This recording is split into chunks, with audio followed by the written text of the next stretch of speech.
माननीय मुख्यमंत्री अध्यक्षतार राज्य मंत्रिमंडल 58तम बैठक अनुष्ठित होईछि। आजिर कैबिनेट बैठक रे सर्वमोट 15टी प्रस्ताव आगत करा जायथिला एवं सविशेष विचार पर 15टी प्रस्ताव को विभिन्न विभाग 15टी प्रस्ताव को आज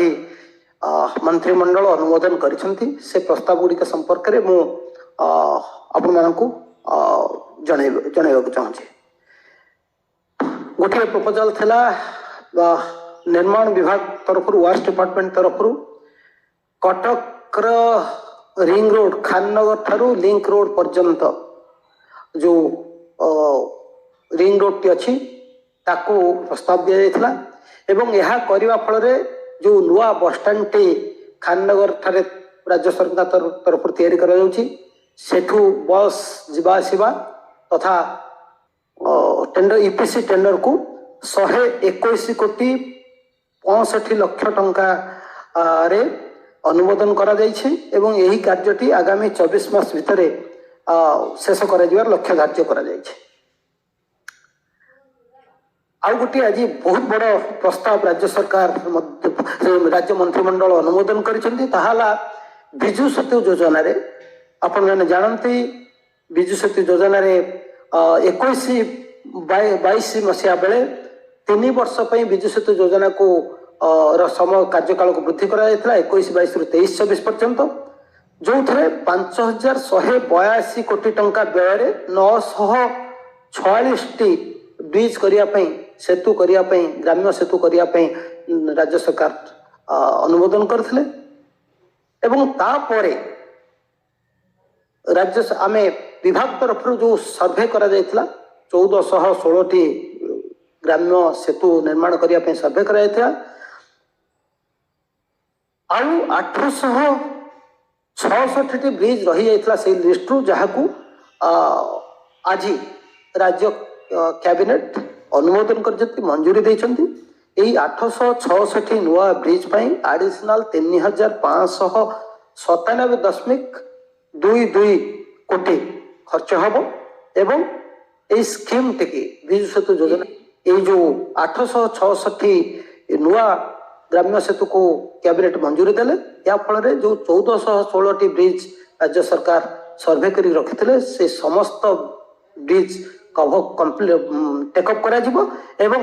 सर्वमोट ऑनगोइंग एवं यही 1416 टी ब्रिज पई राज्य सरकार पाखा पाखी 8700 कोटी टंका और ऊर्ध्व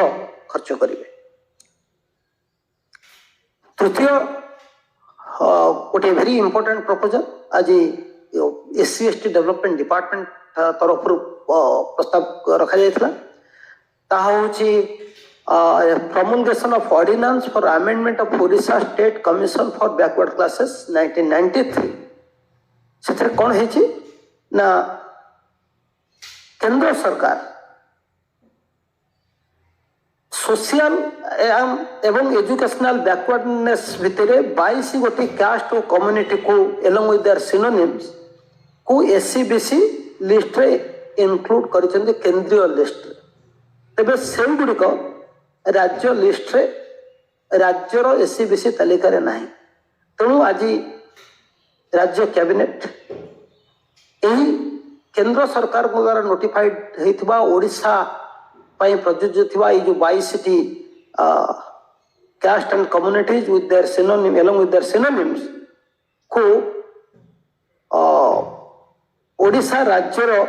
लिस्ट भितर भर्ती करिया पे निष्पत्ति नै छथि एवं आकु गोटे ऑर्डिनेंस माध्यम रे जेहेतु बर्तमान असेंबली सेशन रे नै ताकु गोटे ऑर्डिनेंस माध्यम रे एक्ट अमेंडमेंट करिया पे Odisha state commission for backward classes act 1993 रो संशोधन करी ए लिस्ट गुडी को भर्ती करिया पे आज राज्य सरकार कैबिनेट अनुमोदन दैछंती। तापरे आउरी गोटे वेरी इंपोर्टेंट एजेंडा आज शक्ति विभाग तरफ रखा जायथिला प्रस्ताव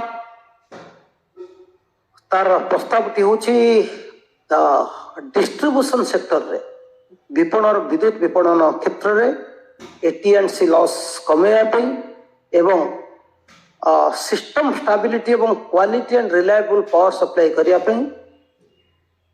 जो रिवाम्प डिस्ट्रीब्यूशन सपोर्ट स्कीम अच्छी रिवाम्प डिस्ट्रीब्यूशन सेक्टर स्कीम RDSS अच्छी भारत सरकार से स्कीम रे राज्य शक्ति विभाग 6284 कोटी टंका गोटे प्रस्ताव कोटी टंका गोटे प्रस्ताव आज उपस्थापन करथिले जो प्रस्ताव को राज्य कैबिनेट अनुमोदन देइछथि इंप्लीमेंट करने से प्रस्ताव रे राज्य सरकार शेयर रहिबो अंश रहिबो 2342 कोटी टंका से 428 कोटी टंकार स्मार्ट मीटरिंग 4248 कोटी टंकार डिजास्टर रेजिलिएंट इंफ्रास्ट्रक्चर एवं बात्या प्रतिरोधी जो इंफ्रास्ट्रक्चर 4248 कोटी एवं 1509 कोटी सिस्टम स्ट्रेंथनिंग अंतर्भुक्त अच्छी एवं यही प्रोजेक्ट गुड़िक 3 वर्ष भितर अर्थात 2026 मध्य संपूर्ण करा लक्ष्य रखाई तेणु यही RDSS स्कीम को आज राज्य कैबिनेट जो मंजूरी देइछन्ति 6284 कोटी टंकार से राज्य सरकार अंशधन रहिबो 2342 कोटी आ गोटे बहुत जलवायु परिवर्तन संबंधित ताकू एड्रेस करने इल इफेक्ट को एड्रेस करने सारा देश में बर्तमान विभिन्न प्रकार योजना प्रणयन कराऊँगी आखिर रखी राज्य सरकार 2021 मसीह Odisha electric vehicle policy announce करथिले एवं लक्ष्य रखा जायता 2025 बेलू राज्यर 20% गाड़ी को बैटरी बा इलेक्ट्रिक व्हीकल रे परिणत करने से किसी सब्सिडी दिया होता तेबे इतिमध्य देखा जो सब्सिडी दिखाई से जी संख्यार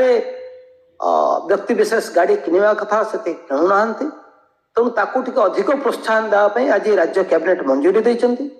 जहाँ फल 2 चकिया गाड़ी पर सर्वाधिक 20,000 टंका सब्सिडी दिज्व 3 चकिया गाड़ी पर फ्लाट 30,000 टंका सब्सिडी दिज्व 4 चकिया गाड़ी पर फ्लाट 1,50,000 टंकार सब्सिडी देवाई राज्य सरकार मनस्थ कर जो मैंने इलेक्ट्रिक बैटरी ऑपरेटेड व्हीकल किणवे तेणु यही प्रस्तावटी कार्यान्वयन हेले आशा करूँ राज्य सरकार जो लक्ष्य अच्छी 2025 बेलू 20% बैटरी बा इलेक्ट्रिक व्हीकल ओडिशा हम से आशा पूरण हो पार। षष्ठ इम्पोर्टाट प्रस्ताव आपण मैंने जानते आगुरी 2023 मसीहा पर्यंत भारतीय हॉकी राज्य सरकार 5 वर्षर प्रोत्साहन देथिले स्पॉन्सरशिप देथिले एवं OMC तरफ 18 रु 23 मसीहा पर्यंत एग्रीमेंट कराइतला 120 कोटी ऊर्ध्व टंका मध्य से आमे खर्च करथिले एबे OMC वर्तमान आउ 10 वर्ष अर्थात 1 फेब्रुआरी 2023 रु 31 जनवरी 2033 पर्यंत भारतीय हॉकी उभय पुरुष एवं महिला दलर प्रयोजक हेबा पई प्रतिश्रुति देइछन्ति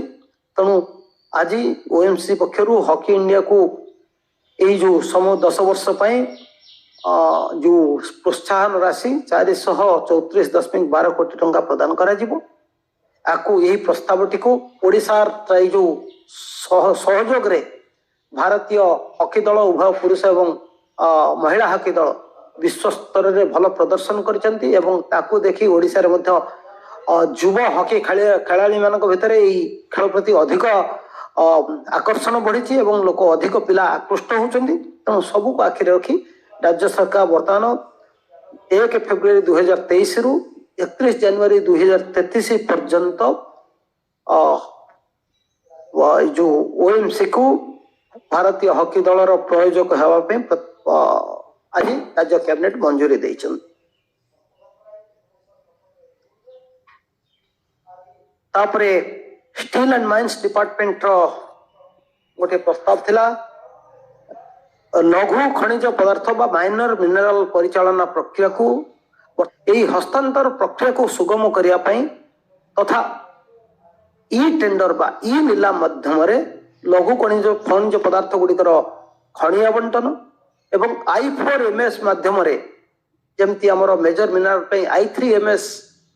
माध्यम टेक्नोलोजिकली आम समस्त प्रकार कार्य तदारख करूँ माइनर मिनरल क्षेत्र में I4MS माध्यम बेआईन खनि तथा खनि चोरी रोकने खनिज परिवहन आवश्यक पड़ुवा ट्रांजिट पास प्रदान प्रक्रिया को कंप्यूटरकरण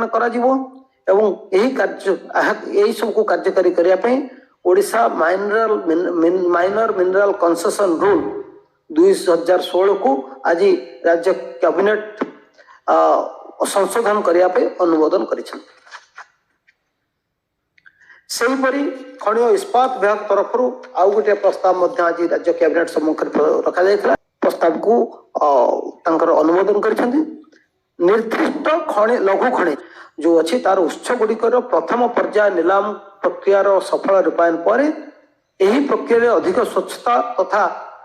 गतिशीलता संबंधी विभिन्न प्रसंगों को दृष्टि रखी आज cabinet minor mineral auction rule 2019 को संशोधन करने को अनुमोदन देछंती। या फल आमर ऑक्शन गुड़िक खनिर नीलामी गुड़िक सुरुखुर स्वच्छतार सहित करा जाय परिबो। तापरे किछि सर्विस कंडीशन रिलेटेड प्रस्ताव आज थिला जो थरे प्रथम प्रस्ताव सर्विस रिलेटेड थिला। ग्राम्य उन्नयन विभाग ग्राम्य निर्माण संस्था रूरल वर्क्स डिपार्टमेंट जिला स्तरीय तृतीय श्रेणी कर्मचारी मान नियुक्ति और पदोन्नति एवं चतुर्थ श्रेणी कर्मचारी मान पदोन्नति निमंते कौन से निर्दिष्ट नियमावली नथिबारु कर्मचारी माने विभिन्न समय विभिन्न प्रकार समस्या सम्मुखीन होचंती। यही असुविधार समाधान निमंते राज्य सरकार समस्त प्रकार चिंता करी Odisha ministerial service rule method of recruitment and condition of service of district officers of department of rural development ये जो रूल को तैयारी करने निष्पत्ति नहीं। उक्त नियमावली ग्राम्य निर्माण संस्था कार्यरत जिला स्तर तृतीय और चतुर्थ श्रेणी कर्मचारी नियुक्ति और पदोन्नति परिचालना कर सहायक हम। तेणु ग्राम्य निर्माण विभाग तृतीय और चतुर्थ श्रेणी कर्मचारी मानी आमेंडमेंट यही नूतन जो रूल टी विशेष सहायक हम। से भली जंगल परिवेश एवं जलवायु परिवर्तन विभाग तरफ forest and environment climate change department तरफ आज गोटे प्रस्ताव Odisha forest service group B and group A restructuring करने प्रस्ताव दिया। वन सेवा कैडर ओडिशा वन सेवा कैडर 76 पदवी नूतन सृष्टि करा जाई। ग्रुप बी एवं group A senior branch super time scale superior administrative grade एवं एसएसजी कैडर पुनर्गठन पर आज राज्य मंत्रिमंडल अनुमोदन कर फल कैडर बी वन सेवा ग्रुप बी कैडर पद संख्या 551 रु 606 हेबो। ओडिशा वन सेवा ग्रुप ए एसबी पद संख्या 74 रु 84 हेबो। सुपर टाइम स्केल पद संख्या 11 रु 18 हेबो। सुपीरियर एडमिनिस्ट्रेटिव ग्रेड पद संख्या 5 रु 8 को वृद्धि करा जिवो एवं ओडिशा वन सेवा एसजीएस रे गोटे नुआ पदवी सृष्टि करा जिवो। यह फल 76 पदवी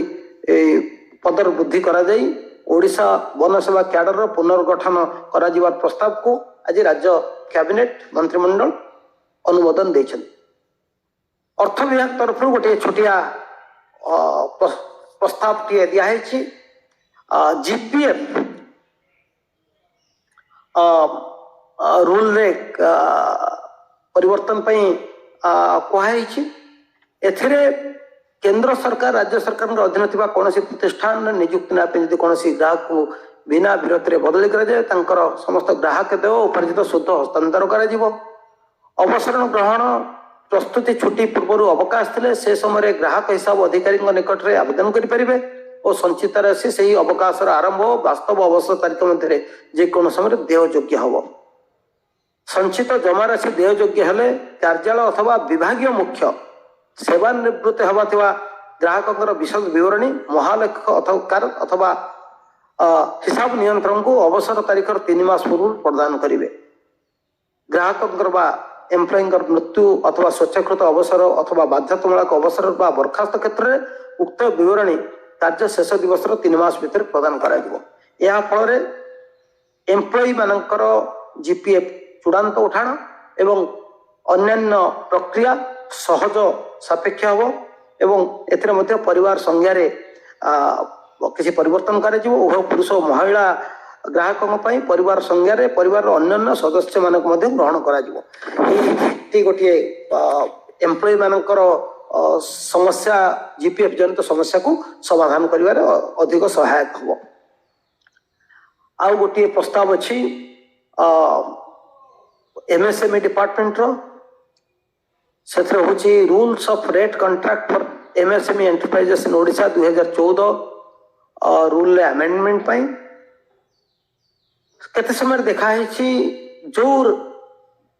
पदार्थ गुड़िक बा सर्विस गुड़िक ईपीएम नोटिफिकेशन हुए से गुड़ी को किनापी समस्त कंसर्न विभाग बाध्य तेरे बेले बेले किछि विभाग रे एही बळी किछि सेवा बा पदार्थ को दृष्टि रखी केते समय रे विभाग मध्य ईपीएम रेट कॉन्ट्रैक्ट माध्यम रे ताको बृहत जनस्वार्थ दृष्टि न करी पारे तो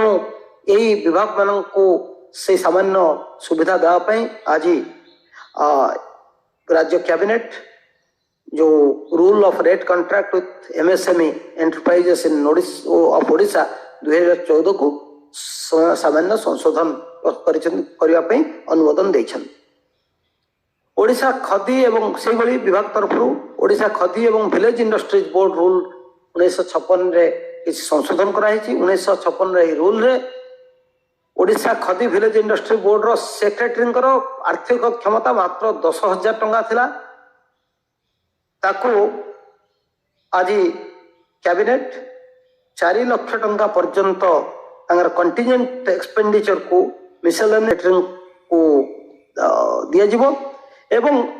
दरमा एवं रिटायरमेंट बेनिफिट पाई संपूर्ण क्षमता सेक्रेटरी रहिबो जहा फल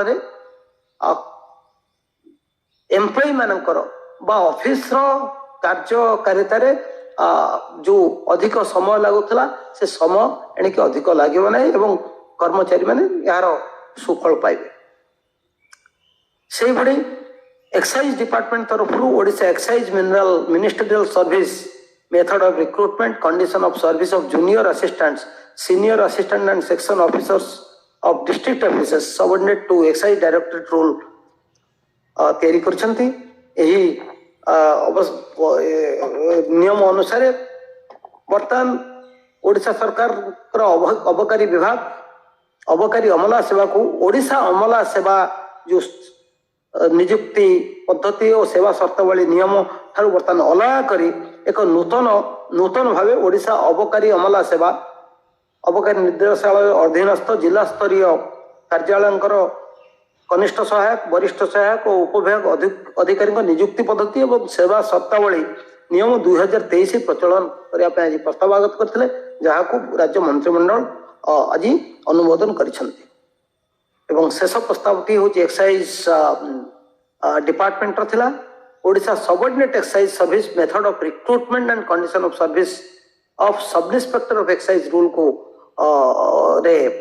सुपरसीड करी एक्जिस्टिंग रूल को सुपरसीड करी गोटे नूतन रूल करने चाहते यार उद्देश्य हूँ जो आमर कॉमन रिक्रुटमेंट हूँ से कॉमन रिक्रुटमेंट परिधि को यही एक्साइज सब इंस्पेक्टर रिक्रुटमेंट को आने एवं से जो अमेंडमेंट आवश्यकता पड़ुची ताकू नहीं एक ओडिशा अधीनस्थ अबकारी सेवा अबकारी उपनिरीक्षक नियुक्ति पद्धति और सेवा शर्तावली नियम 2023 प्रचलन निमंते आज प्रस्ताव रखा जायतिला जहां राज्य मंत्रिमंडल अनुमोदन करिछन। या द्वारा अबकारी उपनिरीक्षक नियुक्ति प्रक्रिया त्वरान्वित हो पारिबो। धन्यवाद।